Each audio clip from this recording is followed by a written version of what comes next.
This is a journey into a world of mystery and deceit, a fantastical place full of UFOs, strange encounters, and stories of alien abduction. My name is Nick Cook. I'm a defense journalist. My job is to investigate secret programs, the shadow defense industry, worth billions of dollars but hidden from public view. I dig out evidence of clandestine technologies concealed behind a network of false trails and military smokescreens. In this film, I'm going into a world that is taboo for a journalist like me. Now, more people than ever believe in UFOs.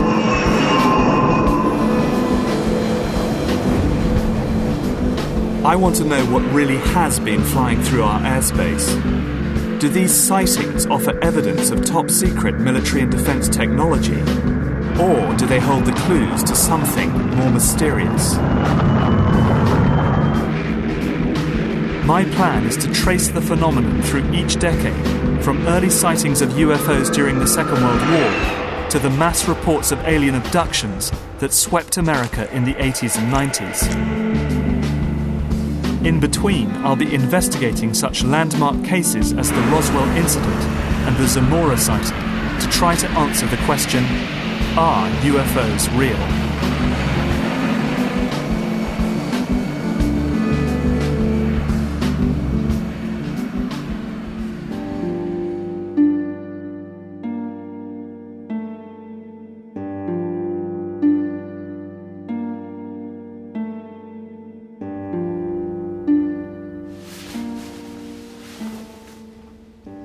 People send me pictures like these every week, and most of them are pretty obvious hoaxes. But very occasionally, something genuinely intriguing arrives, like this one, for example, a picture taken by a Canadian Air Force pilot on a military exercise, and what it shows is indeed quite startling. I've seen many pictures like this, all of them taken by aircrew, people who are trained to record data. UFOs are a taboo subject in the military and very much for an aerospace journalist like me. Pilots who report them risk being grounded or perhaps even referred to a psychiatrist for an assessment. So these pictures tend to arrive on my desk anonymously and for good reason.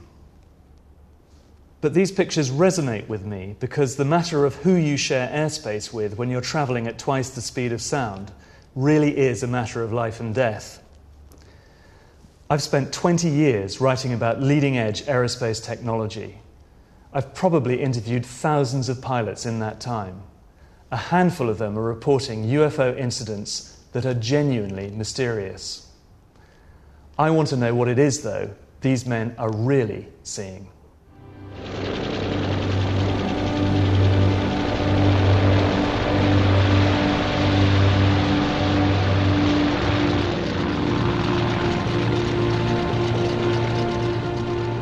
The history of UFO sightings is not a long one, but it's a bit longer than most people suspect.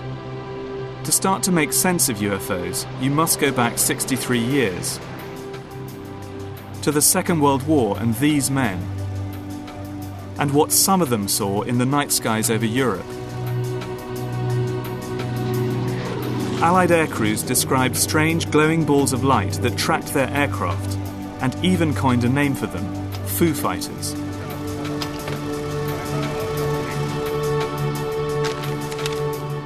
This is one of the first recorded reports of a UFO sighting. It's taken from the official RAF archives, and it is highly unusual. It recounts the story of one pilot officer called B.C. Lumsden, who saw something extremely unusual during a bombing raid over Germany on the 7th of December 1942.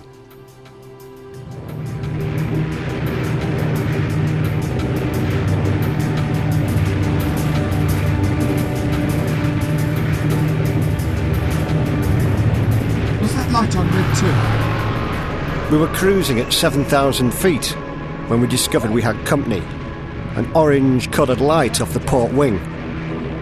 At first I thought it was tracer flak, but discounted this when I saw how slowly and controlled it was moving. What the hell is it? It seemed to be playing with Red 2, diving around the fuselage.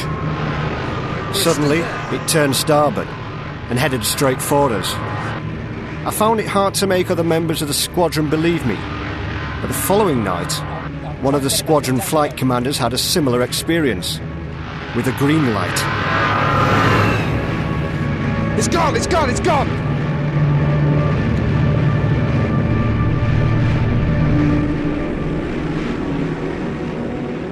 A handful of Foo Fighters sightings could be dismissed as pilot error, but there were hundreds, if not thousands.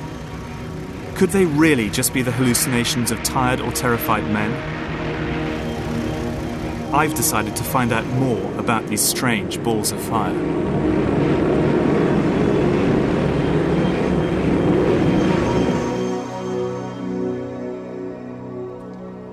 Military historians Dave Clark and Andy Roberts are leading experts on UFO sightings during the Second World War.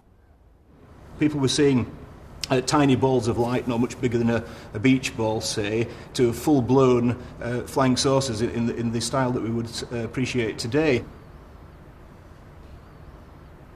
And there's a problem of reporting them at debriefing, because if you had bomber crews landing and saying, you know, we saw these peculiar lights chasing us for miles and miles and miles, some of the bomber crews I've spoken to were fearful that they'd get grounded for lack of moral fibre, for inventing things to get them grounded, some form of psychological problem. First, the RAF and the Air Ministry were extremely concerned because they thought perhaps it was some form of German secret weapon. And it is known that the Nazis did have some quite novel varieties of anti-aircraft, such as Scarecrow and things of that nature, which threw huge metal bars around in the sky, which people saw. And that was designed to unnerve people as much as to damage aeroplanes. These designs, lifted from secret engineering blueprints seized by the Allies at the end of the war, show just how radical the Nazis' aerospace programs were. And it was plans like these that were unsettling the Allied forces. Going through American files of the kind of technological plunder operation that they did on Germany after the war, they do describe technologies that could be pieced together to develop a kind of Foo Fighter type weapon. They were working on all these bizarre little things, but none of these things ever came to fruition. Had the war gone on much longer, or had the Germans won, then we may have seen these things develop in the same way that we saw the Americans develop space technology after the war. The evidence for Foo Fighters is intriguing, but I wonder whether there is anything more than the log reports by the pilots who described screaming dogfights with strange balls of light.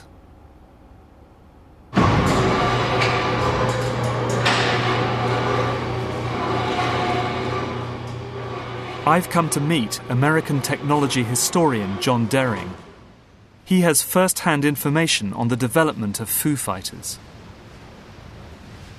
I interviewed a German aircraft engineer who had actually worked on these vehicles in the prototype stage and in the early phases of production. These were vehicles that were unmanned. They were what we would probably best describe today as unmanned aerial combat vehicles. These were vehicles that were not just sent up for surveillance purposes. They actually had a purpose of remotely controlled to engage the Allied aircraft, the bombers in particular, by basically trying to apply a mechanism that was not necessarily a catastrophic destructive effect, such as blowing the Foo Fighter up and taking the aircraft down. This was intended to be something that could be reused multiple times. There's plenty of anecdotal evidence that Allied air crewmen saw these things over Germany, but what about hard evidence on the ground that this technology was actually pursued by the Germans? One of the reports that I have seen and looked over was in reference to a project in the Black Forest that involved a small vehicle that was specifically intended to be an interceptor for advanced air defense against Allied bombers. Now, that document actually came from a U.S. intelligence officer, and so I have pretty high certainty that that was real.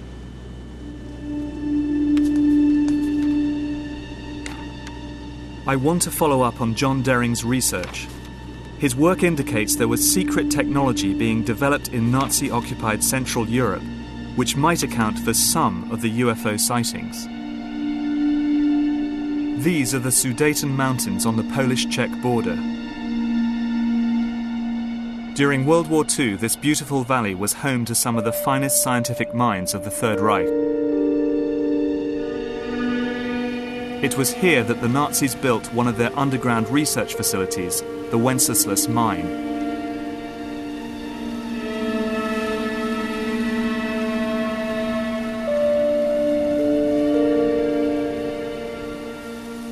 I'm meeting Polish military historian Igor Witkowski, who will guide me round the mine, a vast underground complex hidden away from Allied bombs, which Nazi slave labour carved out of the Sudeten mountains. Example of a surface infrastructure being kind of a reflection of the underground festivals. Here, in the desperate last months of the war, that German scientists worked around the clock to produce Kriegensscheiden, the war-winning technology that might produce a stunning knockout blow, even as the Nazis were being pushed back towards Germany.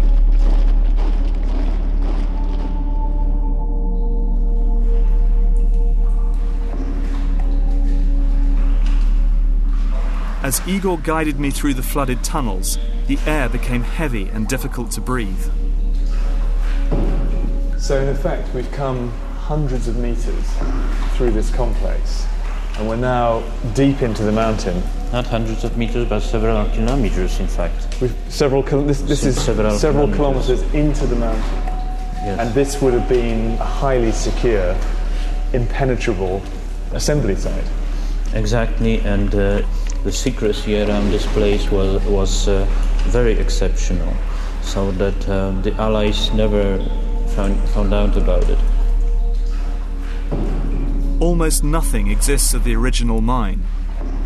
As the Nazis retreated in 1945, they sealed most of the tunnels, leaving the advanced technology, and some say the scientists who developed it, buried beneath impenetrable walls of rock. But the Allies did capture one man who knew all about this place, and he wasn't a token find. His name was SS General Jakob Sporenberg, and he was in charge of the technical program at the mine.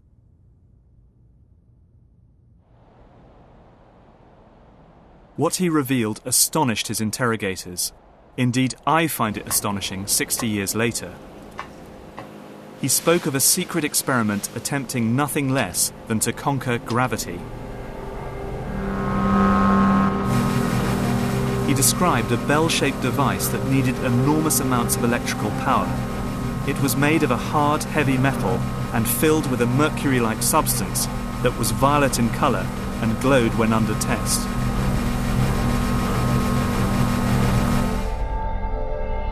People who worked on the bell suffered from sleep problems and severe vertigo. 5 of the 7 scientists died while working on the project.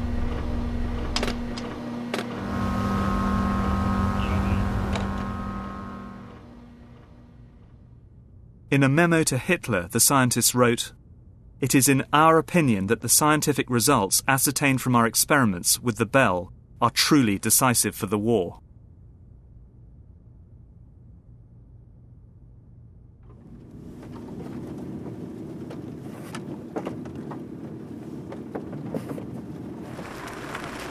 Experiments with the bell happened deep underground in the mine, but directly above it, on the surface, was this strange structure. Called the flytrap, it first showed up on an Allied aerial reconnaissance photo in 1944.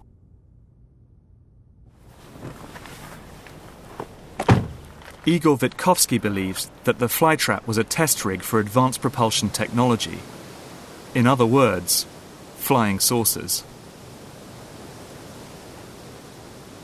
There is a extremely strong and thick steel reinforcement of the pillars, which means that it was to withstand some great forces working on it. How did it work? We don't know exactly, but we do know from Sporenberg's evidence that the bell was a revolutionary device, and the flytrap, designed as its test rig, was fed with underground cables running to the heart of the structure. So the cabling led down here, right or away rather from the power station over there. Yes, up to the flytrap. Right. It was Well, they're actually virtually filled with high voltage cables, as thick as an arm. Right. You know, that thickness. I have photographs of them, and that's just another strange fact that point out to such a possibility that it would have been used for some experimental purposes. I mean, they're actually pretty sizable. It's kind of like 1.5 meters of concrete-lined ducting down here. Yes, exactly. Pretty solid. So it all adds up to, I mean, pretty strong evidence that the power station over there was feeding this tremendous amount of power to the facility, the fly trap over there. Just there, exactly. Yeah. In a way, very strong. What Witkowski has uncovered is interesting. I've spent a long time researching the quest to produce anti-gravity technology, the holy grail of aerospace design. Is it possible that the UFO sightings over Nazi Germany were related to this quest?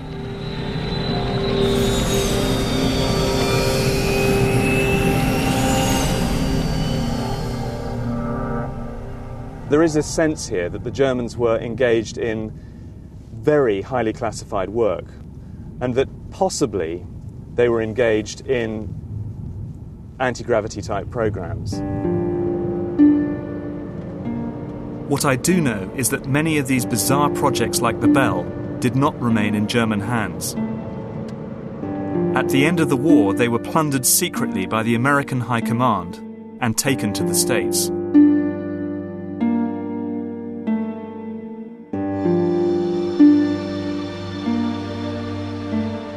The speculation about Foo Fighters was about to be overshadowed by one of the most sensational UFO sightings of all, the 1947 incident at Roswell in New Mexico. That's where I'm heading next.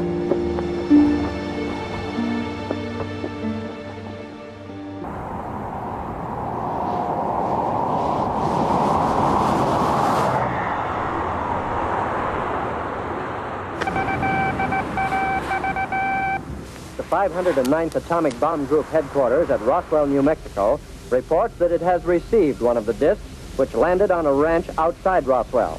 Colonel William Blanchard of the Roswell Air Base refuses to give details of what the flying disc looks like. In July 1947, a UFO is supposed to have exploded in midair over Roswell, New Mexico, showering its debris over a remote ranch nearby. The actual saucer itself is said to have come down here on the plains of San Agustin. UFO proponents doggedly say that this vehicle that allegedly crashed here was extraterrestrial. The Roswell crash is the best known case in the annals of ufology. Supporters of the extraterrestrial explanation claim that the military recovered crash debris and alien bodies from a site located on the very edge of a top-secret military base called White Sands. The press had a field day. Reports of a crashed disc hit the headlines, and Roswell quickly became a national controversy.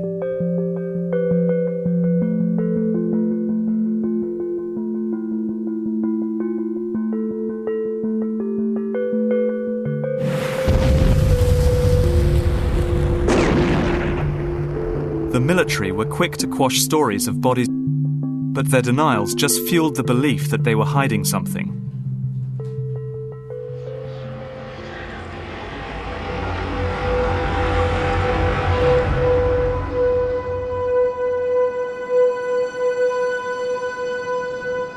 The rumours about Roswell refused to die.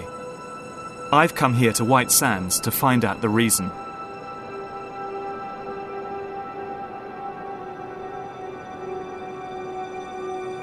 There's something strange about the sky here.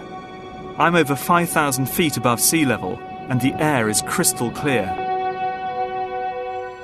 I've come to meet Mike Smith and Wayne Matson, two ex-Air Force officers who have lived in the area for some time. Mike explains that the desert climate can throw strange shapes into the air.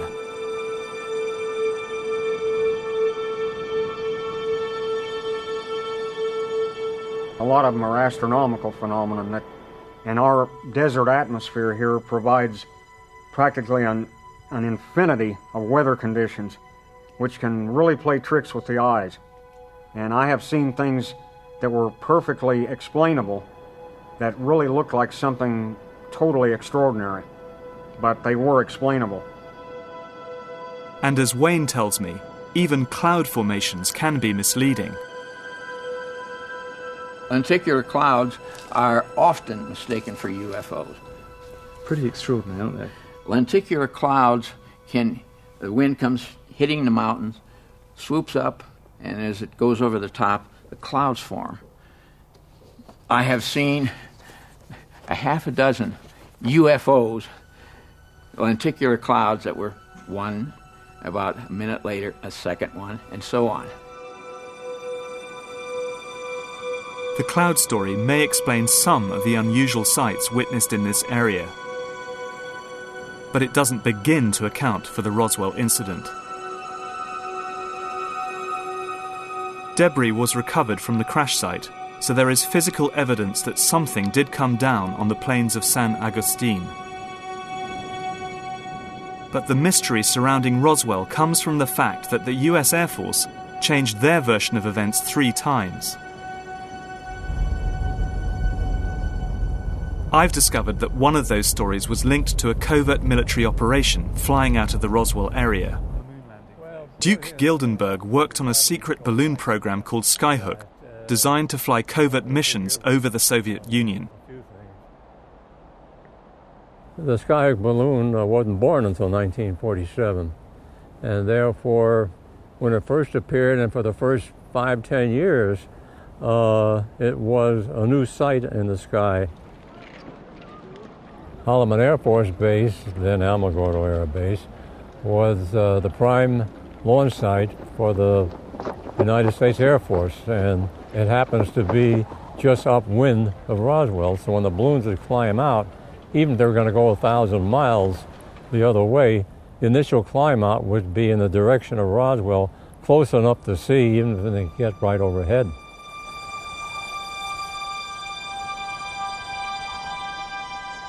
Every flight we flew generated UFO reports. In fact, for a while, we were even using it as a backup tracking system. We call up a town and say, anybody see a UFO this afternoon? Yeah, one to the, okay, what direction? To the south? Okay, keep an eye on it. We allowed them to remain UFO reports, with the hope being that once they got over the Soviet Union, they'd still be registered as UFO rather than our reconnaissance balloons.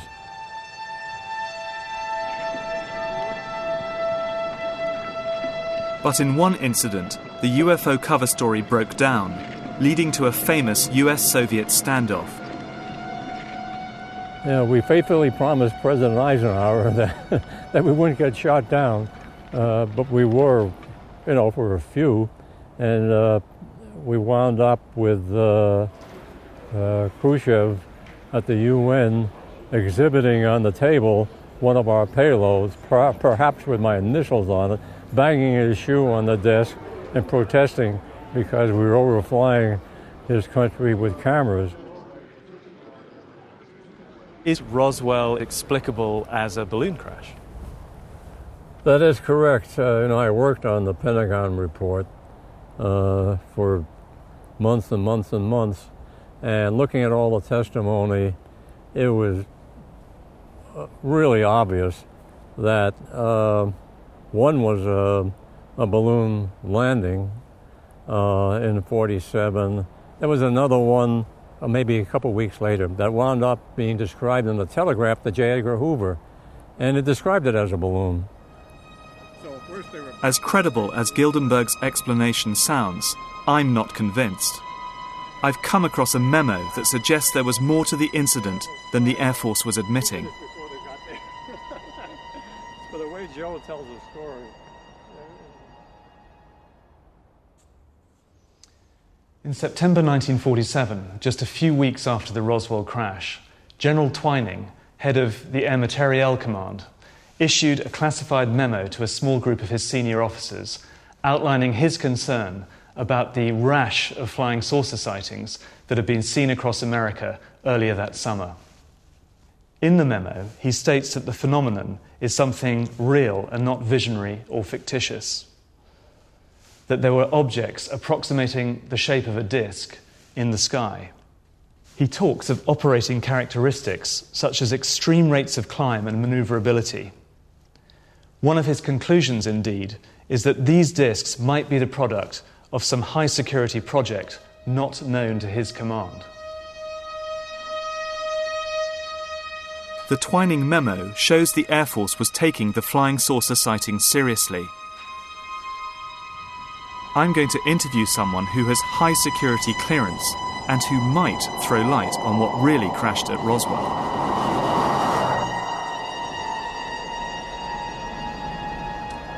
I'm here to see John Alexander, Vietnam vet, ex-Special Forces and military intelligence. He's taken a close interest in the Roswell incident. Part of the problem has been the government itself. On Roswell, they have been less than forthcoming. They've been caught time after time just overtly lying to the public. And so the government's credibility in this field is pretty damn low. So you can't, they can't come out and say, well, here's the truth today. Do you think that these vehicles have crashed to Earth, and do you think that the US military has recovered them? No. Why not? Why? I'll tell you why not. And this is where I get in trouble with everybody. I looked. I am, kind of the one person who has gone nose to nose with the head of all of the intelligence agencies and whatnot. We looked from a historical perspective. I can mention now that Edward Teller was one of the folks who was interested in my work in other fields. Edward Teller. He was the head of weapons research at Los Alamos and father of the H-bomb. If alien technology had been found by the military, he would surely have known about it. I actually had him over for dinner. We had this discussion. He was not opposed to the notion of UFOs. We always said if 5 people knew at that time, Teller would have been one of them, because understanding energy, and he was the one who was working on the most advanced energy source known at the time, and you get the absolutely not. So Teller told Alexander that whatever it was that crashed at Roswell, it was not extraterrestrial. But I still don't buy Gildenberg's story about a balloon crash. So my thoughts are moving back to the Second World War and the work of the German scientists. Could the American operation to capture those scientists and their technology offer any clues to what really happened at Roswell? In 1945, President Truman ordered a secret operation codenamed Project Paperclip. It instructed the US military in Germany to round up German scientists and persuade them to carry on their work in America.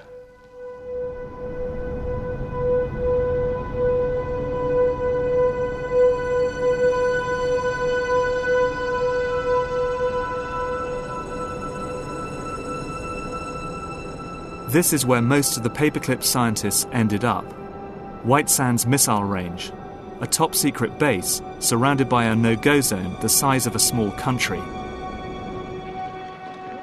Probably well over 2,000 scientists were brought to this country.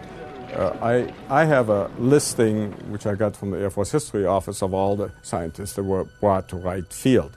And nearly 200 top-of-the-line scientists were brought to Wright Field.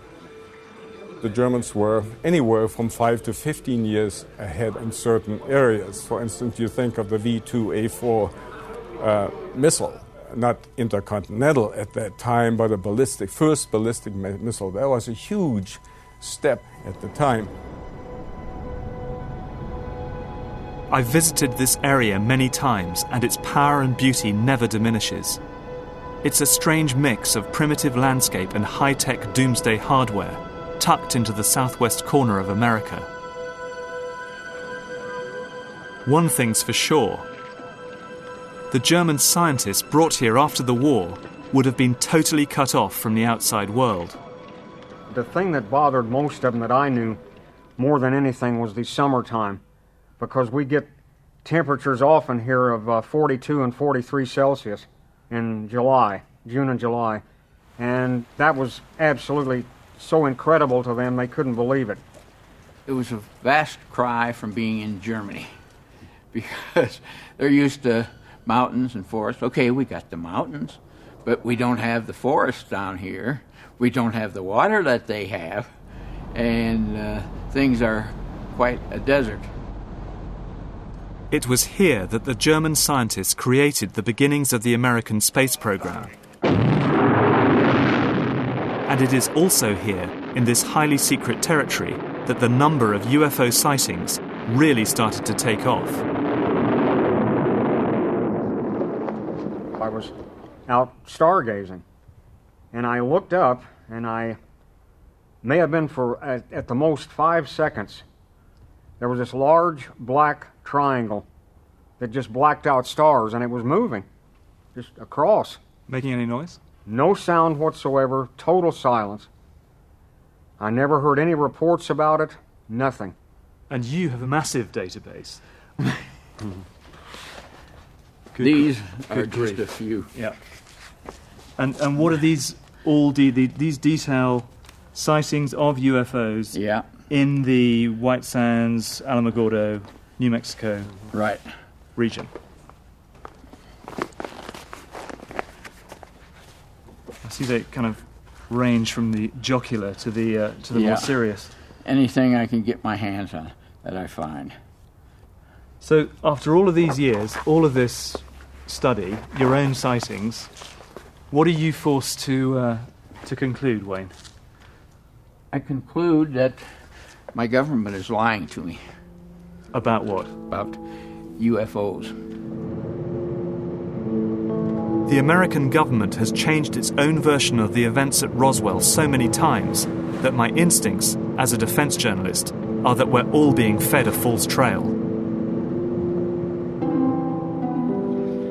Perhaps the work of the German scientists could offer a completely new explanation for the Roswell incident. What evidence do you have that the Germans were working on flying saucer technology? There certainly was an interest in that type of a vehicle after the war. It presented the possibility of some maneuverability that would be greater than what they would have had with the conventional piston or jet engines of that time using a fixed wing. At the time of Roswell, the US Air Force was experimenting with radical new designs. Could this bizarre aircraft be based on this one? A design drawn from secret Nazi blueprints seized by the Americans after the war. Some of these may indeed have reached the point of being test flown. However, if they did not have a particularly remarkable advantage over other aircraft that were being pursued at that time, they may not have really gone much further than that. Perhaps the Roswell crash can be linked to the work of the German aircraft designers quartered at White Sands in 1947. I think it's very possible that what crashed was a secret prototype based on these radical designs. But I can't prove it. And the US government has changed its mind so many times that we may never know the truth. But what is certain is that UFO sightings in America were about to reach epidemic proportions.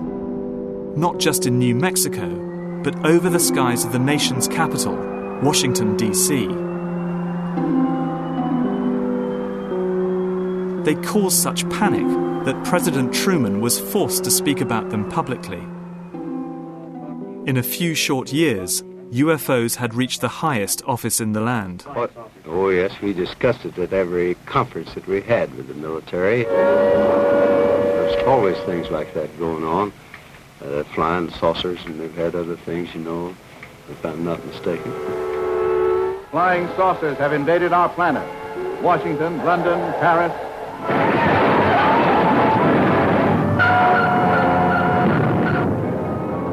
America was about to go saucer crazy. To the best of our knowledge, my wife and I are the only ones left alive.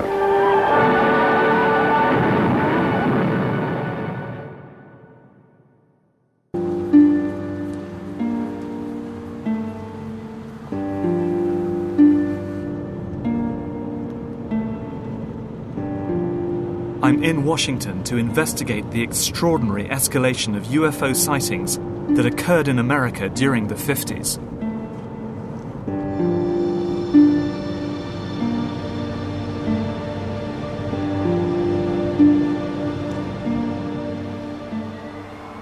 In 1952, a series of strange lights were seen over Capitol Hill. UFOs had arrived in the political heartland of America, causing mass panic. In the midst of this big national flap, sightings occurred over Washington, D.C. This involved 3 radar sets in the Washington, D.C. area, which picked up targets that were traveling around in restricted airspace over the Capitol. This couldn't be ignored. It had all the makings of a national emergency. Whether it was alien visitors or, as many in the military suspected, advanced Soviet spy technology, the Air Force needed to act fast. Jets were launched against the UFOs, and the military made sure their actions made headline news. The intention was to reassure the public, and it might have worked, but for the fact the following weekend, the 19th of July, the UFOs were sighted again. 1,000 people called in reports, including staff from President Truman's office. The government had to be seen to act. This man, General Sanford of the United States Air Force, was given the job of reassuring the nation and explaining to people what they'd seen. In pursuit of this obligation, since 1947, we have received and analyzed between 1,000 and 2,000 reports that have come to us from all kinds of sources. Of this great mass of reports, we have been able adequately to explain the great bulk of them. So here he was saying specifically they're not a threat to the United States, the implication being the Air Force is doing its job where there's no threat out there, in spite of the fact that the Air Force internal documents had said, you know, well, it might be Soviet, and used that as a reason to investigate and so on. The Air Force's commitment to act on the UFO problem would result in one of the biggest military investigations in American history.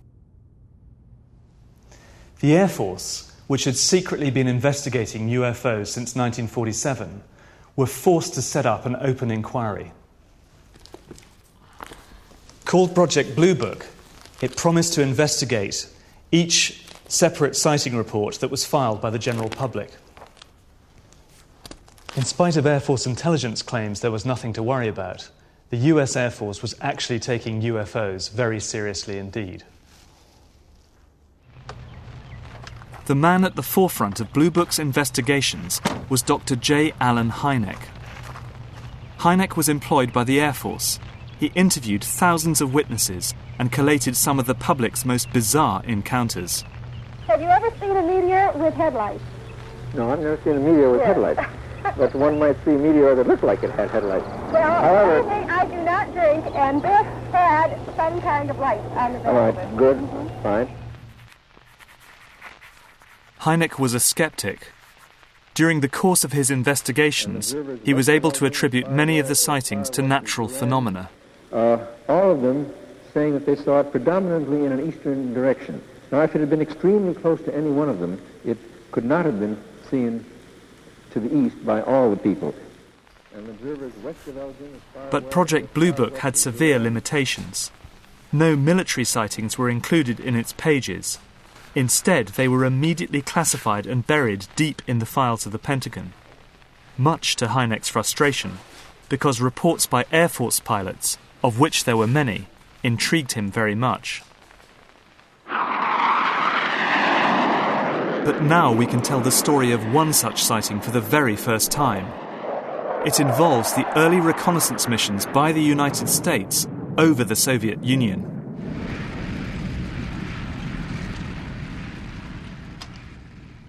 Thomas Hanley was an RB-47 radar operator, one of the first Cold War spies in the sky.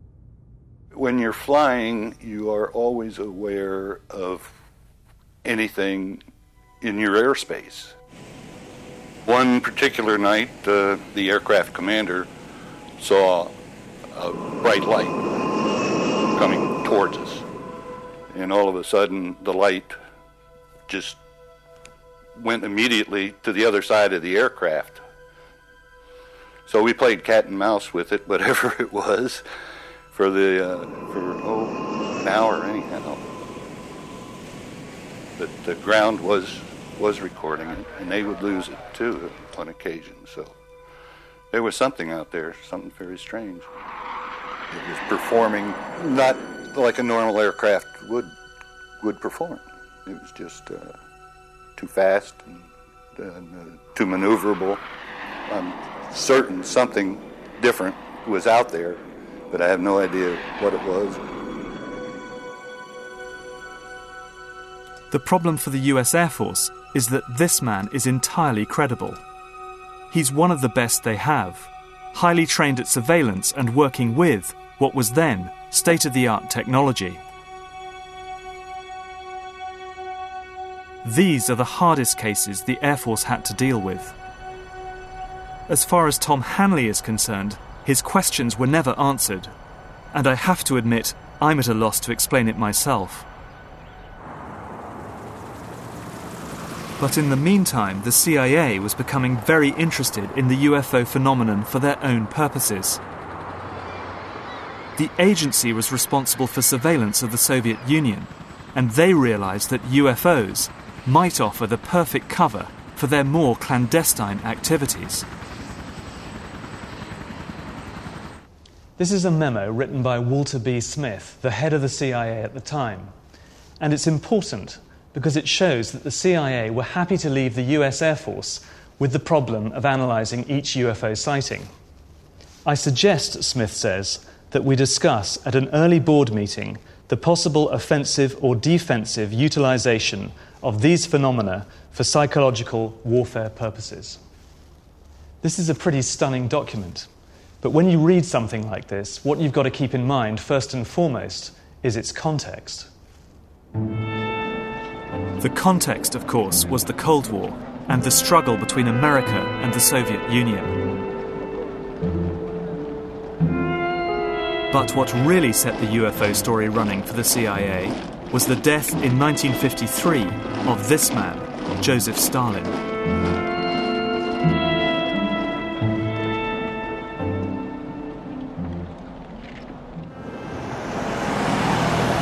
I'm going to meet the former senior analyst of the Soviet desk at the CIA, who can tell me exactly how the CIA set about manipulating the UFO story in order to gain the upper hand in the Cold War. Melvin, hi. Dick, hi. Good to meet you. Good to meet you.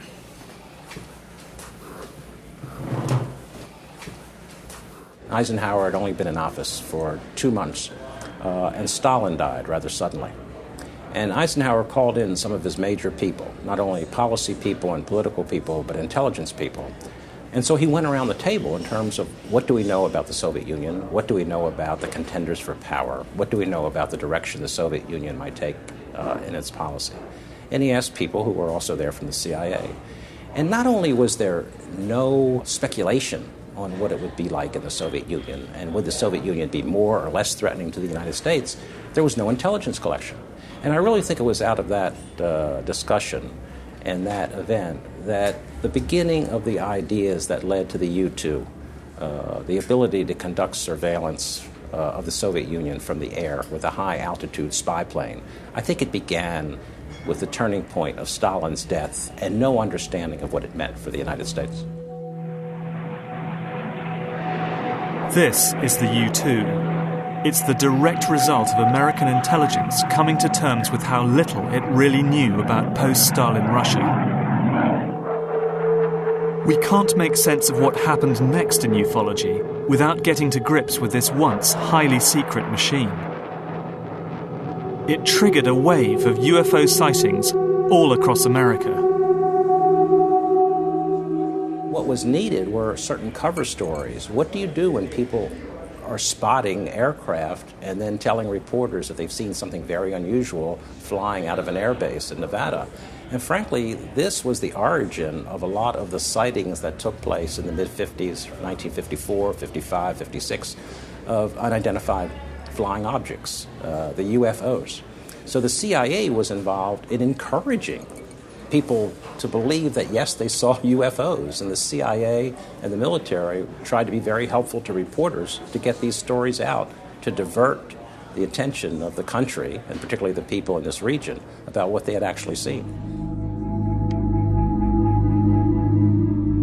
We believe that UFOs are real, that they are from outer space, and that they are intelligently controlled. And then it went into a small cloud. Again, we spotted as it came out of the cloud, and very shortly after that, it quickly disappeared. Traveled apparently on this side of the tower and went... The CIA's strategy of encouraging public belief in UFOs seemed to be working, and the U-2's development and deployment was hidden behind a smokescreen of disinformation. With a flying object of some sort that could hover, and such as I've never seen before. Right here is where this flying saucer, this UFO, landed. Right here about where I'm standing. And it was a big, huge thing, and I wondered what the heck it was. And within 2 or 3 seconds, it was out of sight. That was in the southwest, and easy, you might think, to dismiss out of hand. But this isn't. Life magazine, a highly respected part of the American scene in the 1950s. Popular, but hard-headed journalism. A very famous issue of the Life magazine that has Marilyn Monroe on the front. And if you can get your eyes off Marilyn Monroe and look in the upper right-hand corner, you see this, "Have we visitors from outer space?" or whatever the title was. The writers said, well, we have been to Wright-Patterson Air Force Base, where Project Blue Book was headquartered. We've looked through their sighting files. We've talked to the people who were in Project Blue Book and some Air Force generals and so on. And it appears that the Air Force is now treating this subject seriously. And their conclusion in the article was that, that we're right on the hairy edge of saying, yeah, there really are interplanetary visitors being involved here. That's what people are seeing. And the Air Force doesn't seem to be denying that. What the CIA has always done in these cases is to place false reports in the press. But you did have ways of supplying information to people you knew were Soviet assets or East European assets to send the Soviets looking in another direction.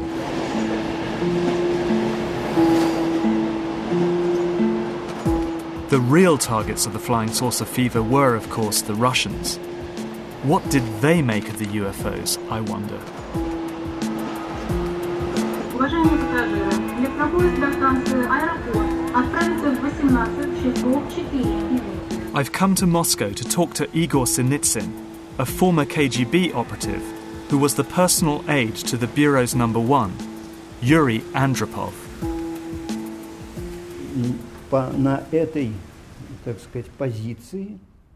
While in this position, I once had the chance to acquaint myself with a document regarding UFOs, which had been prepared by one of the military intelligence officers. So, when I read this series of articles on UFOs, I decided to give it to Andropov to read.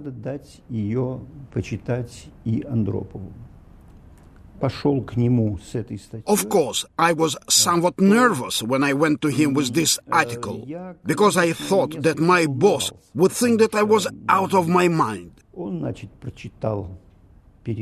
He read through the translation and began to study it very closely.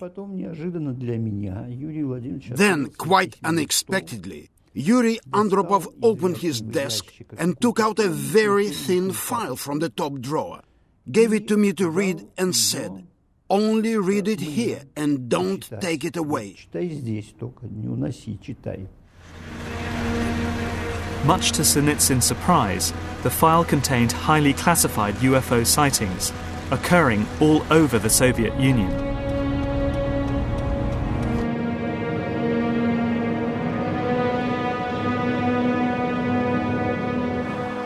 What people saw behind the Iron Curtain was what the CIA wanted them to see. Not classified American technology, but something from outer space. But back in America, the UFO story was about to enter a new phase. A reliable witness reported a clear sighting of a UFO and its alien occupants. The first convincing close encounter of the third kind.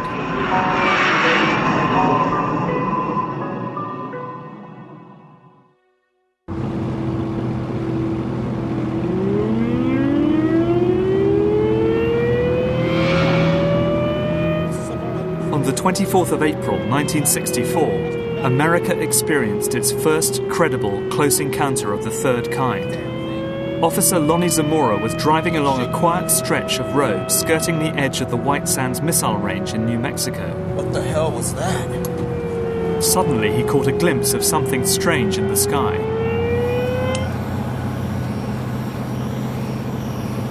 Whoa.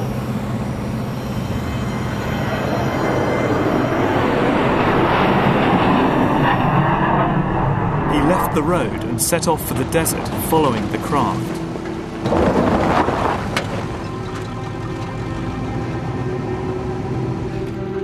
He caught sight of a shiny object, now landed, about 200 yards away.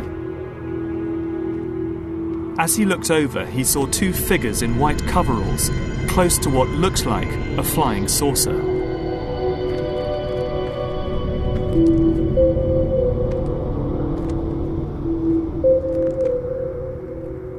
Suddenly, without warning, the craft took off and headed straight for him.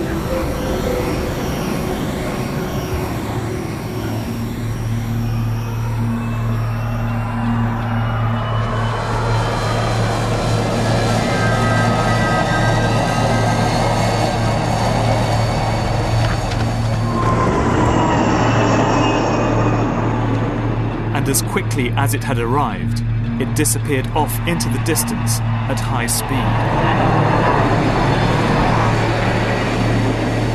This statement by Lonnie Zamora is one of the most intriguing UFO reports on record. It made headline news at the time.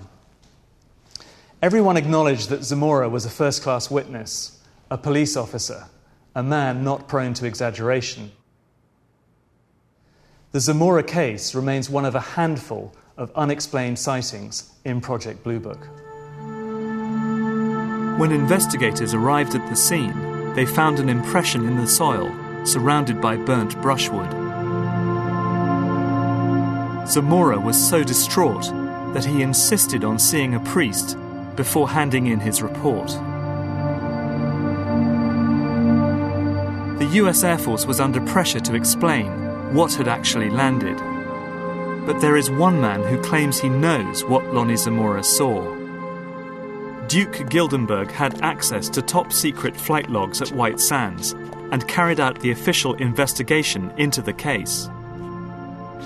That very same day, we had a mission scheduled for the Surveyor unmanned spacecraft that was going to be attached to a small helicopter and then flown all around the range by contractors sampling lava and that kind of thing, which they might see on the moon.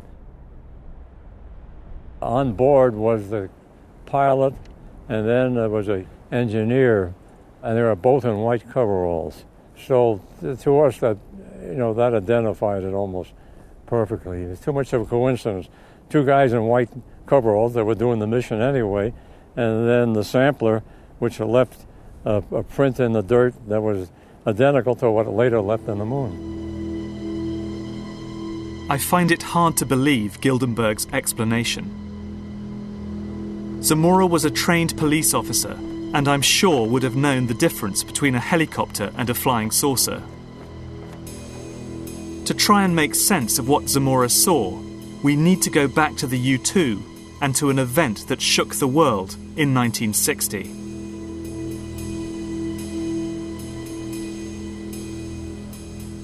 When U-2 pilot Gary Powers was shot down over the Soviet Union, Cold War tensions intensified.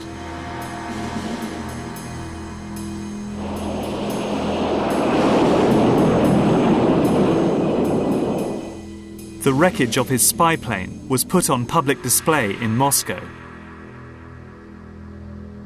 This was a huge propaganda coup for Khrushchev, and it signalled the end of the U-2's covert life. It was understood very early in the U-2 program that it wouldn't be able to fly safely over the most denied areas of the Soviet Union forever. Best it was given a few years. In fact, it flew operationally for just about 4 years, which was longer than anybody expected, before one of the aircraft was shot down. The CIA launched an effort to produce a more workable aircraft with similar or better performance, and one that would be so fast and so high-flying that even the best missile technology that anybody could be looking at in those days would have a very hard time hitting it. Richard Bissell was head of the CIA's overflight program between 1956 and 1960. He was the man given the job of replacing the U-2. He had a radical idea about how this might be achieved. We see here that he's urging his technical department to design a new aircraft for reconnaissance missions over Russia.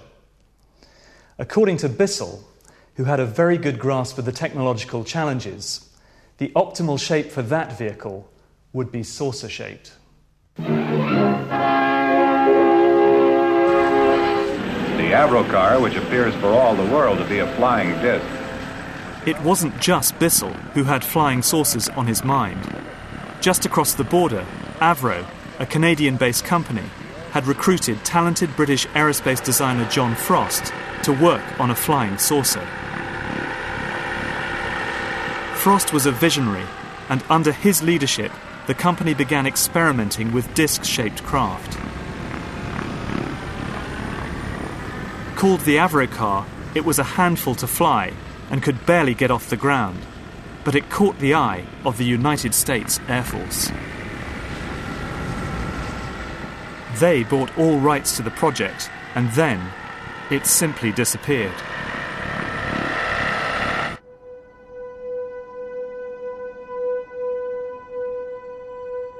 Nothing more was heard or seen of Avro's saucer designs for over 40 years.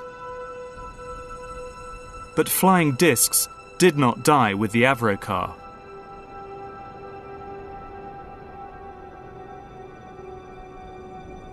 Buried in the depths of the archives, I've discovered some blueprints which reveal something quite fantastic. A supersonic saucer. Called the Silverbug, it was truly revolutionary. The plans show in detail a multi-jet engine craft that boasted amazing maneuverability and speed. It's an intriguing thought that this concept may tie in with the work of the German scientists who brought saucer technology to the US at the close of the Second World War. I believe Silverbug could explain what Lonnie Zamora witnessed in the New Mexico desert in April 1964. His description of a silver disc-shaped object appears to fit in with the Silverbug profile.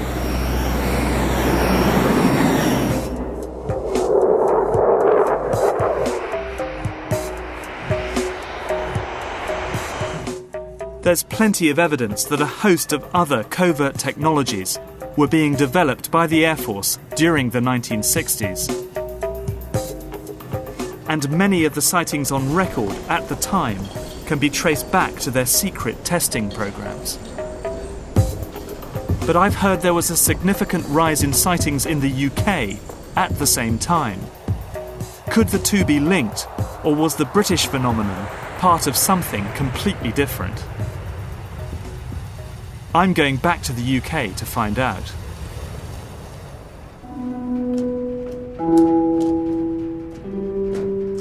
I've decided to hunt for any evidence that the British government were concerned about UFO sightings.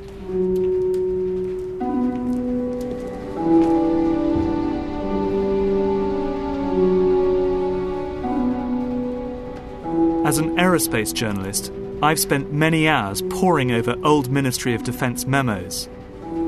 They are a revealing record of how past British governments reacted during times of high tension and paranoia over national security.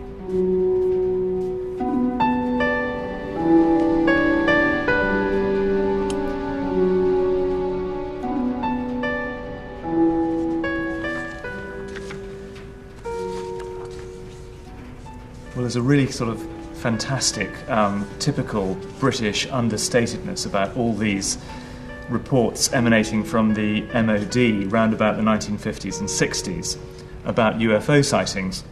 We have memos here from Winston Churchill, for example, who was Prime Minister in 1952, saying, "What does all this stuff about flying saucers amount to? What can it mean? What is the truth?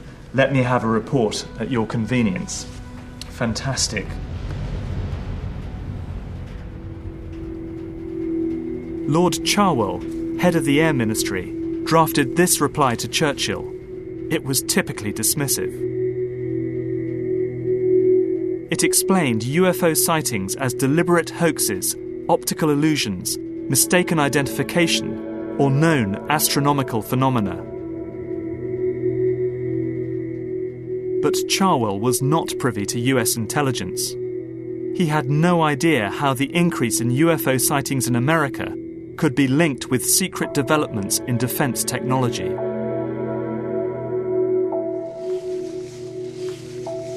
Here we have quite an interesting file from the MOD, the numbers of unexplained, in inverted commas, aerial sightings reported to the Ministry of Defence from 1959 until 2000. The sightings rise modestly from 1959, when you have 22 sightings, and then up to 95 in 1966. But in 1967, they really jump. They jump from almost 100 to 362 sightings, which is really quite significant and remarkable.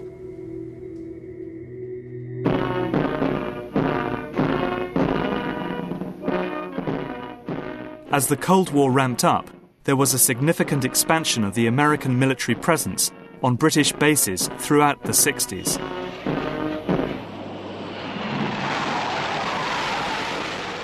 I think the height of those tensions, there was something in the order of 18 or 20 US bases on British soil, and the tension was ratcheting up, and there was many incidents where there were full air defence alerts, aircraft scrambled, and obviously until aircraft had been able to sort of identify what had been picked up on radar as Russians, they remained until that point UFOs effectively. But there were some very mysterious cases which appear to have baffled the MOD at the time. I'm thinking of the Robin Peck incident, for example. The case you're referring to happened on the Norfolk coast near Brancaster, at a little village called Docking, and you've got the American bases at Sculthorpe and Lakenheath, not very far away. This case happened in the summer of 1969. A man called Robin Peck, who was returning home to this little village quite late at night, after midnight, and his light suddenly failed, and his engine started misfiring.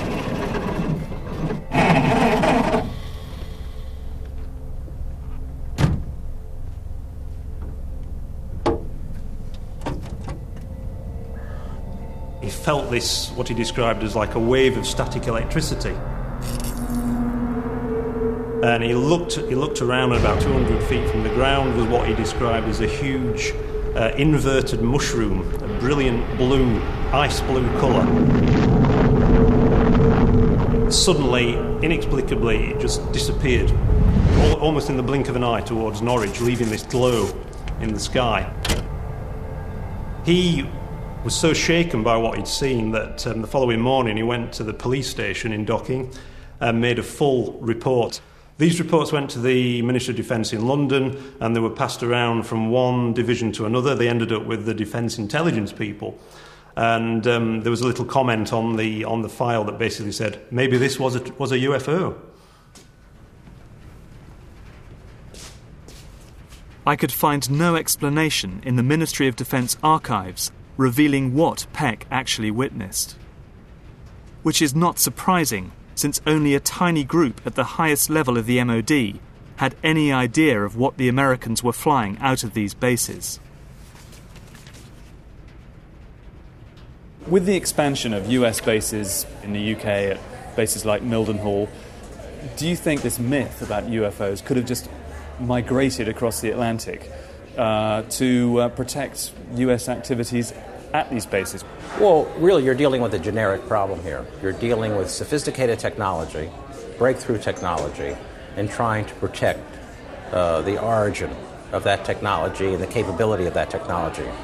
And it's quite possible that a story that worked for you in the United States in the 1950s could be applied to the deployment of U-2. You needed to protect not only the capabilities of these sophisticated instruments, you needed to protect, in some cases, the United States' role in deploying these instruments, because this was a sensitive issue often to a host country. Some of the strange UFO sightings in Britain and the United States might be explained by activities at a secret base here in Nevada. So secret, in fact, that, according to the Pentagon, it still doesn't officially exist. From a defence journalist standpoint, it doesn't get any stranger than this. Just behind me there is Nellis Air Force Base. Nellis is at the southernmost tip of the Nellis Air Force Range, a closed-off area totally barred to the public that's about the size of Switzerland. And nestling within the Nellis Air Force Range is Area 51, the world's most secret Air Force base. When Richard Bissell of the CIA urged his designers to think out of the box, this is where their imaginations ran wild.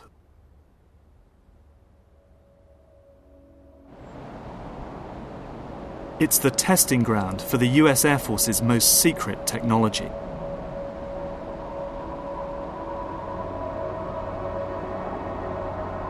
When the U-2's covert life ended, this is what Bissell's designers came up with.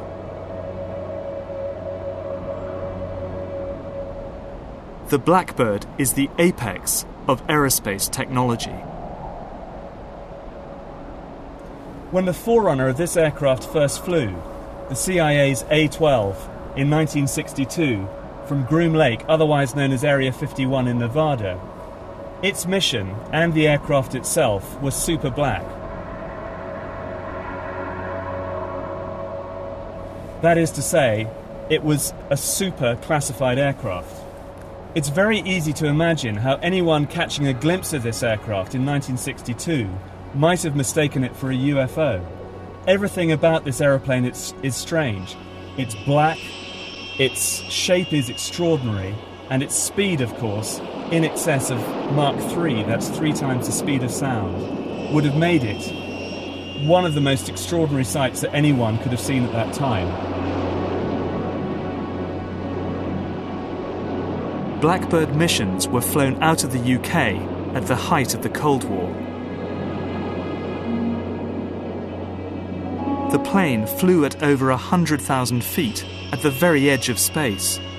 It was so fast that when it overflew the Soviet Union, it could simply outrun any missile attack.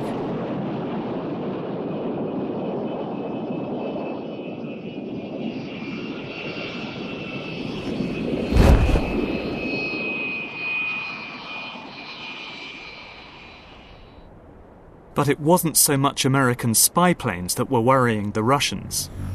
There was something else in the skies that was causing them alarm. An incident over the small town of Petrozavodsk would trigger the largest study of UFOs on the face of the Earth. Russia's X-Files had begun.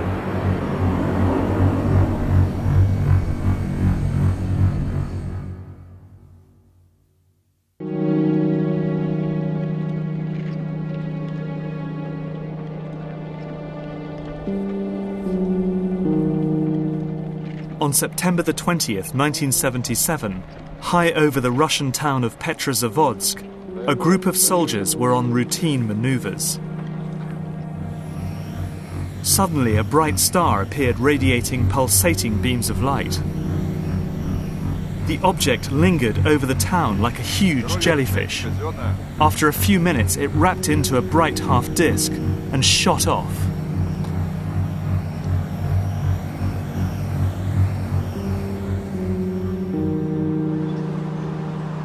News of the event reached the Kremlin. And Yuri Andropov, head of the KGB, gave an extraordinary order that the entire Soviet army should watch the skies for unidentified flying objects.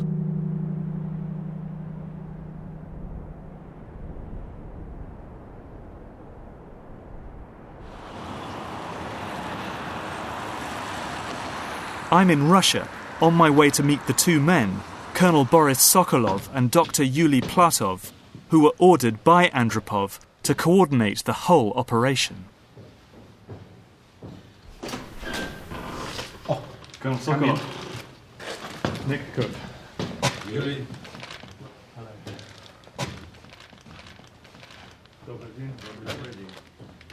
Thank you. At that time, the army had a total of 7.5 million serving personnel, stationed across the whole of the Soviet Union, which comprised a sixth of the world land mass. The army controlled the monitoring of these abnormal events. In the beginning, these reports were numerous. Literally, every week there was someone who had seen a dish landing with somebody coming out of it. Even when a sighting was not considered sensitive, it was still stamped top secret.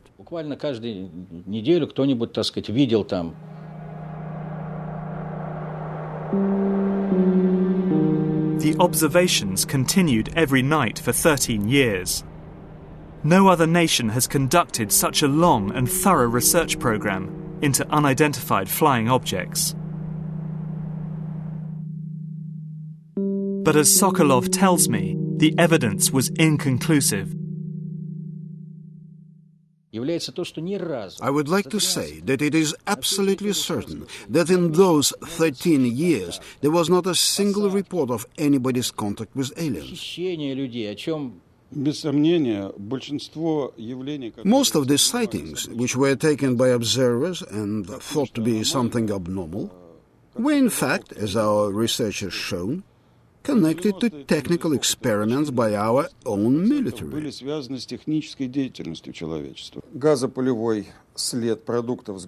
And as Dr. Platov explains, even the Petrozavodsk incident, which led to Andropov's UFO surveillance operation, was nothing more than a secret missile launch. That the strange lights and jellyfish-shaped object was in reality the burning rocket engine and its exhaust plume. But not every sighting could be so easily dismissed.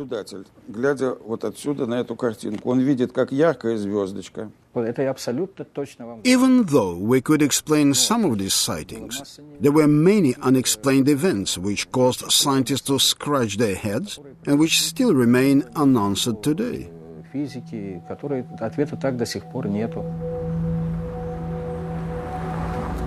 For some, these inexplicable sightings fueled concerns that the Americans were developing a radical piece of aerospace technology.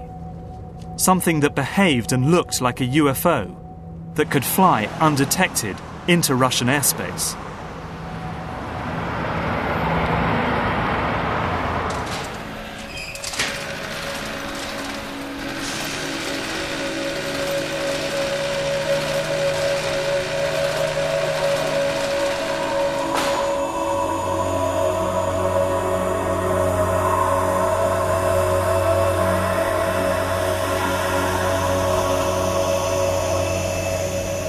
And the Russian fears were well-founded. This is stealth, a quantum leap in aerospace technology. The Americans had built an invisible plane. If you took one or two looks at that aeroplane and you saw how strange the shape was, it wouldn't take you very long to figure out that they were aiming at a very, very low level of radar cross-section. What was done with the first real stealth program was to produce something that had the radar signature of a small shotgun pellet or perhaps maybe a small bird.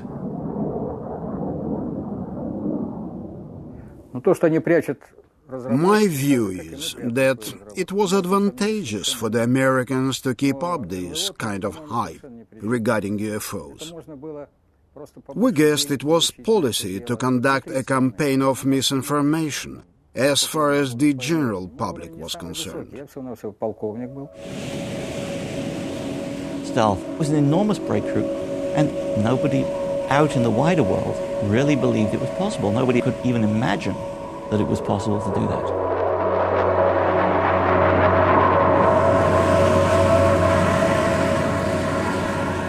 The Americans had won the technological race. By waging a campaign of disinformation on their own people with the UFO cover story, the CIA were able to hide the existence of stealth from Soviet surveillance for 10 years.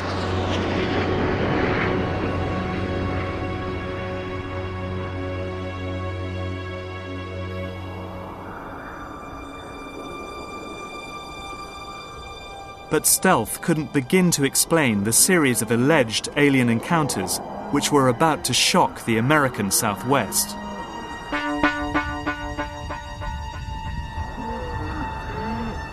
The rectum had been partially removed. The eyes were bulging out. I was horrified at the thought of what could do this in broad daylight. I really did believe something strange was going on. We had one up north where we believed the animal was paralyzed and was alive when it was being mutilated. These horrific events took place all over the plains of New Mexico, an area that had been witnessing UFO sightings continuously since the 1940s. I'm on my way to meet Edmund Gomez. Gomez was a cattle rancher farming right next to the town of Los Alamos, famous for the development of the atomic bomb.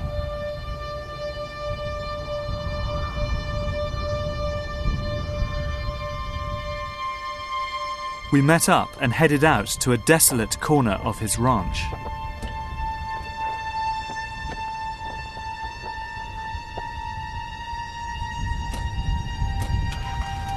Where are we going? Where are you taking me to? I'm taking you to our animal graveyard. Normally we would bury carcasses that would die from disease or from natural causes, but during the cattle mutilations that we had, we never buried any of the animals, so in case we ever needed any body parts, in the future, especially the bones. The mutilations themselves took place over quite a time period, didn't they? Yes, they on our ranches from 1976 through 1982, approximately. When you found a mutilated cow, typically what kind of wounds would you find on the animal? The rectum had been cored out, the lower lip had been removed, and the reproductive tract also had been removed. The organs that were removed precisely without spilling of any blood, and it was very, very neatly done. Many of the ranchers believed the cattle mutilations were the result of UFOs, that aliens were dissecting the animals for experimentation. Usually when you find an animal that dies of a disease or natural causes, the scavengers will attack the animal and attack the fleshy parts that they can, that are easy to tear into. And this was not torn flesh. But for Gomez, there were other clues. We saw this light kind of flying over our pastures, and all of a sudden it kind of just came to a standstill.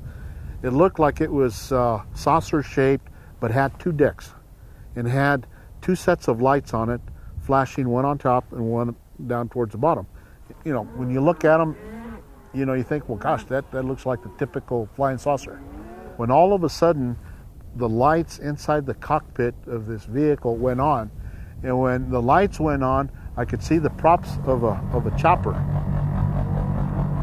And as Gomez tells me, he has his own theories about the fate of the targeted animals. They would put ropes or chains around the legs of the animal and lift them up and haul them off somewhere. Do their thing, come back, bring them back, and not lay them down, but drop them. Because we found several animals that had broken legs, broken backs, broken hips, and so forth. And why dump the cow, leave the carcass here? We felt that that whoever was doing this did it and brought it back and said, we're doing this and there's nothing you can do about it. There were a lot of consistencies with the way that they were harvesting these animals. For Edmund Gomez, there are many unanswered questions. He wants the cattle mutilations, which put him and his family out of the ranching business, reinvestigated to bring closure to the whole bizarre and sinister affair.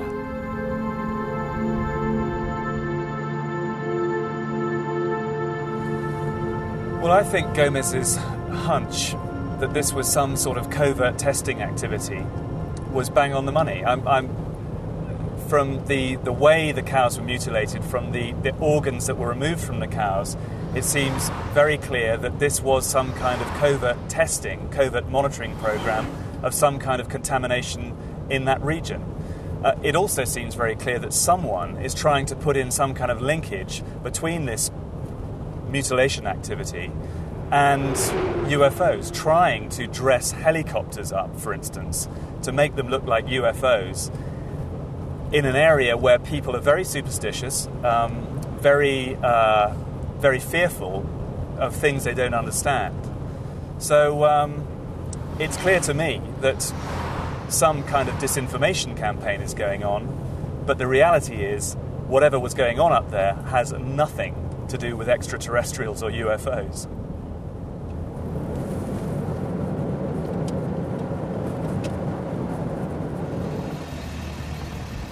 In the alien encounters I have examined so far, military and defense technologies seem to be at the heart of what's going on.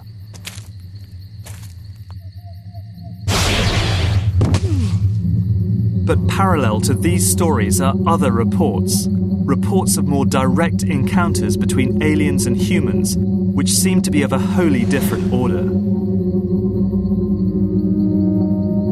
These are the chilling first-hand accounts of alien abduction.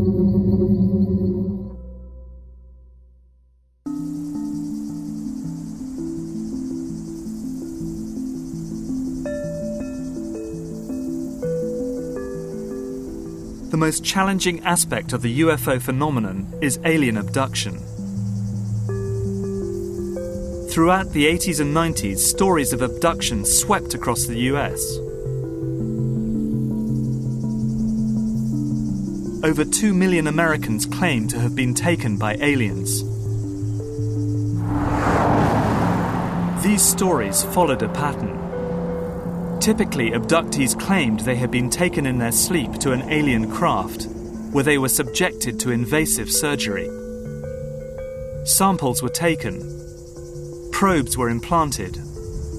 Some victims reported they had been abducted not just once, but many times.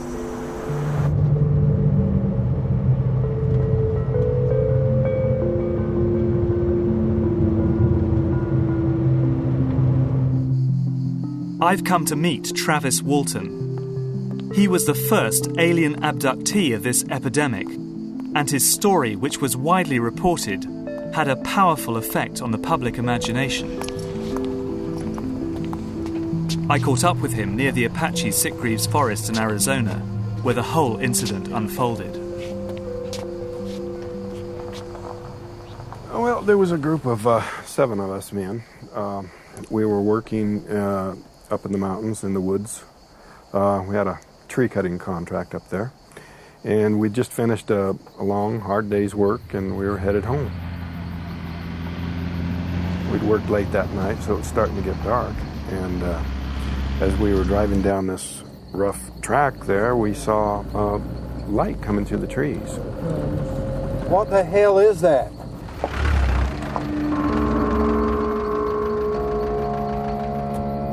Travis, man, what the hell are you doing? Come back! Travis! Back then, you know, I was a kind of a wild sort of a guy. You know, I was showing off, you know. It was stupid. The closer I got, you know, and it wasn't going anywhere, and I was, you know, thinking about how foolish it was for me to be doing this, but I was kind of showing off for the crew a little bit, and they were getting pretty excited and yelling at me to get back in the truck.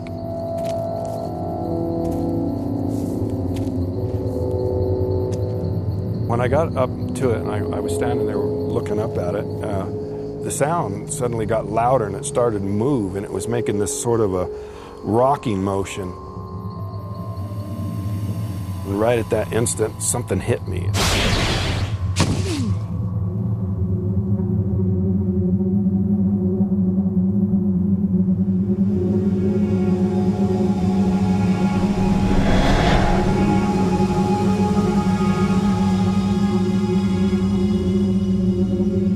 Next thing I knew, I was regaining consciousness, but I was in a lot of pain. I saw these forms over me, and when I finally got it into focus, I could see this creature looking at me, and I just flipped out. I looked around, there was 3 of them. The one that was closest to me, I tried to hit him. I could hardly move, and my arm felt real heavy, and I was weak. Somehow got the strength to get off of the table.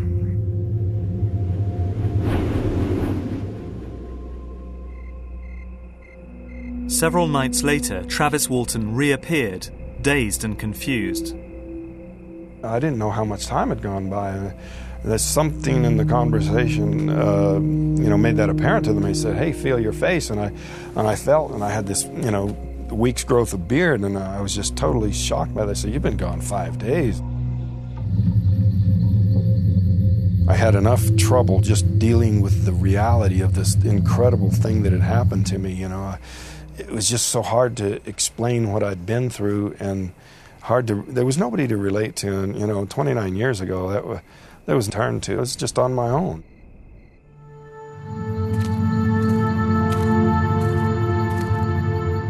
Travis's story seems incredible, but it's only one of many such tales. Does the weight of evidence add up to a believable pattern of abduction? In order to understand the nature of the contact experience in the 1980s, we need to look at the first reported cases back in the 1950s. They come here to commune with outer space. Start the message now, group. Here we go. We are your friends. We are your friends. Please contact us. Contactees were a group of people who claimed they'd been visited by human-like aliens from planets such as Venus and Saturn. Unlike Travis Walton's aliens, these visitors were reputed to be benign. We are your friends. Living in the shadow of the arms race, contactees preached peace towards all species, whether alien or terrestrial, and campaigned for disarmament. As Cold War paranoia reached its peak, the CIA ruthlessly misled the American people about UFOs in order to hide their surveillance programs against the Soviet Union.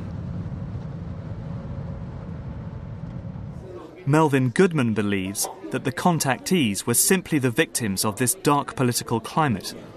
I wonder, in terms of a general disinformation campaign, whether if you plant a seed, basically from then on, there's nothing you can do to control it. Well, that's the blowback principle. And certainly once you get involved in UFO sightings and trying to encourage the people of the Southwest that there were indeed UFO sightings and making people who may have been lunatics appear to be heroes, there's no telling when that will end, and there's no telling what kind of blowback will take place. And even the people who started this kind of mythology can end up believing their own myth because they start to hear this story played out over and over again. Of course, disinformation is a factor behind tales of UFO sightings and alien contact. But I also think there's something else. Our need to believe. Anthropologist Charles Ziegler has studied many abductee testimonies. These people were not mentally impaired. Many of them were, in fact, highly trained. They believed these things. It gave them the same kind of satisfaction that religion gives other people. The notion that we're not alone, that there is some entity that's looking after us, that there's a better place waiting for us when we die. The chief skeptic of all, Dr. J. Allen Hynek, who investigated UFOs for the US military, also became a believer. It was Hynek's interviews and expertise that formed the basis of the 1977 film Close Encounters, directed by Steven Spielberg. I think that we're all interested in having in the re-enchantment of the universe. We want to feel that there are transcendent things out there that we're not aware of and that bode good for the human race somehow. I think this is just a natural human feeling.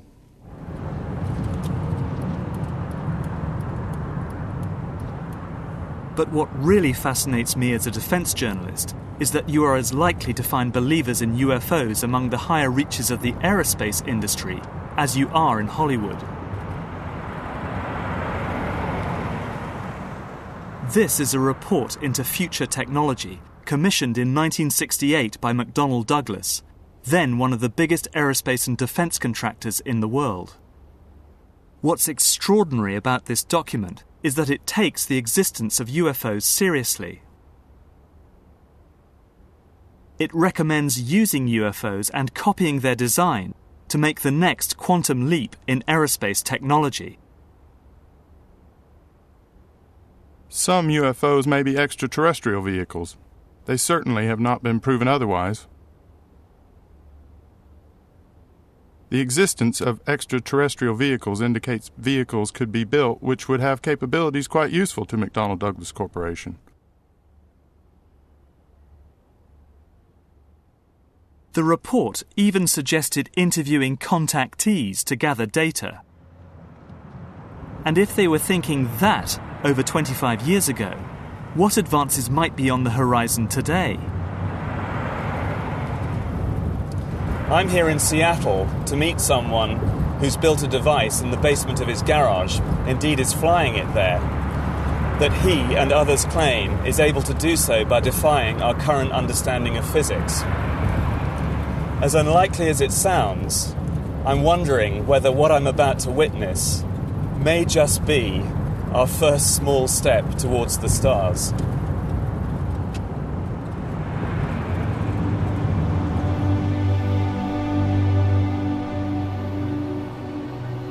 This strange device is made of balsa wood and glue and covered in a layer of aluminium foil.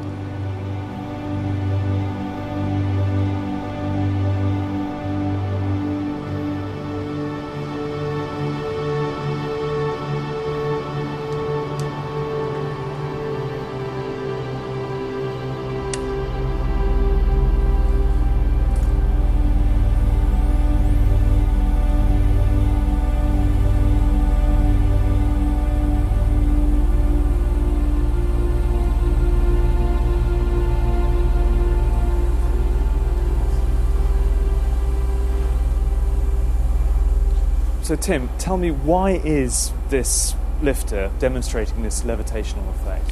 Well, there's an interaction that occurs between the corona wire, which runs around the top, and the foil underneath. Yeah. And there's a 3 to 4 centimeter air gap in between there, and literally a high voltage electric field occurring. Now, there's been some controversy. Is this an ion wind effect? Is it the high voltage literally taking air molecules with it and creating an upward thrust? Or is it something more? Nobody knows for sure how the lifter flies, but one popular theory is that high voltage current flows between the wires, suspended on the top of the craft, through the air, down to the aluminium foil wrapped around the frame. the current literally drags air molecules down with it, creating a downforce called an ion wind, which provides the thrust needed to lift the airframe skywards. This technology, not just the lifter, but this whole scope of technologies, is almost like looking at the internal combustion engine back in the 1800s. We're trying to take it and say, look, these are real technologies. They have the same flaws that any other technology does, but hopefully they can do things that other technologies can't. So do you think what we're watching here could be the modest beginnings of a whole new industry? Yeah, I think the lifter is literally sort of like the tricycle, and it may not end up becoming the technology that builds the starships of tomorrow, but it at least shows us that given the right circumstances, given the right power, it will work. I'm nearing the end of my journey, and I feel as if I've come full circle. Because what Tim Ventura's lifter reminds me of is the Nazis' secret experiment in anti-gravity propulsion I discovered in the Wenceslas mine.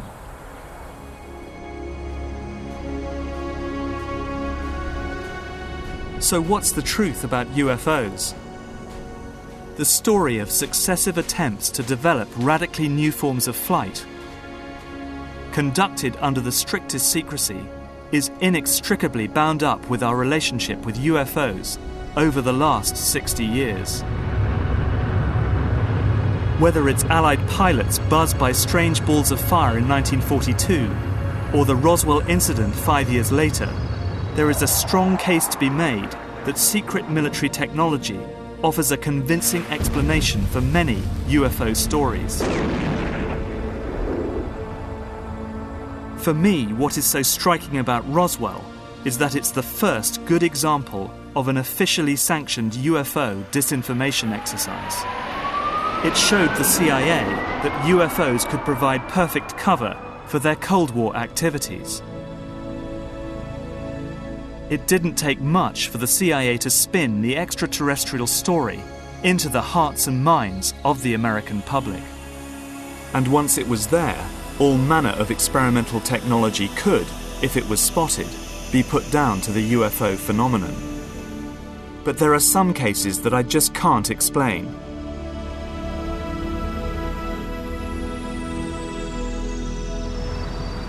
The sightings of UFO Hill in 1952 are still baffling. And Tom Hanley's aerial encounter remains as testimony to the possibility we are not alone. What is certain is that real-world UFOs, the man-made ones, continue to develop.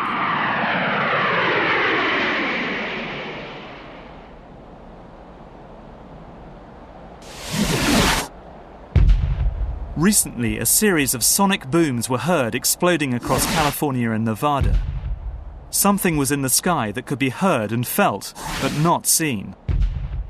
Some informed observers, and I'm one of them, believe it was an aircraft travelling at several thousand miles per hour, a secret project known as Aurora. There is no trace of Aurora's physical existence, no evidence of government spending on its development or deployment. But there are tantalizing images that point to its existence. Pictures, for example, like this one. It shows a donut-shaped exhaust pattern, a sign perhaps that Aurora makes use of something called a pulse detonation wave engine. And it delivers a hell of a punch, easily enough power to drive an aircraft to 6 times the speed of sound. But perhaps the most intriguing are these images. This is a weather satellite image that shows a very interesting contrail originating out of Area 51 in Nevada and moving all the way across the United States, out over the Atlantic, on across Europe, and into Russia and China. Whatever it is, it's moving in excess of 8,000 miles an hour. If it is the contrail of a high-altitude hypersonic aircraft, in my book it's the best evidence yet that Aurora is real.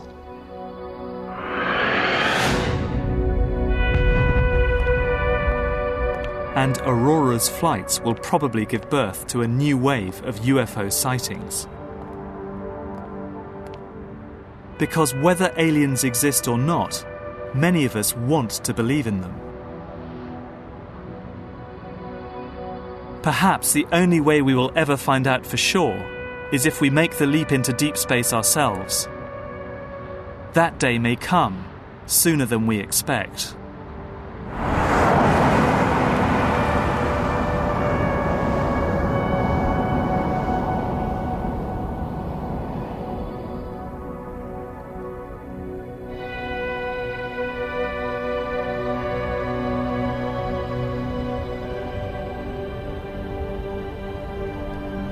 If UFOs and alien abductions fascinate you and you'd like to find out more, visit channel4.com/science.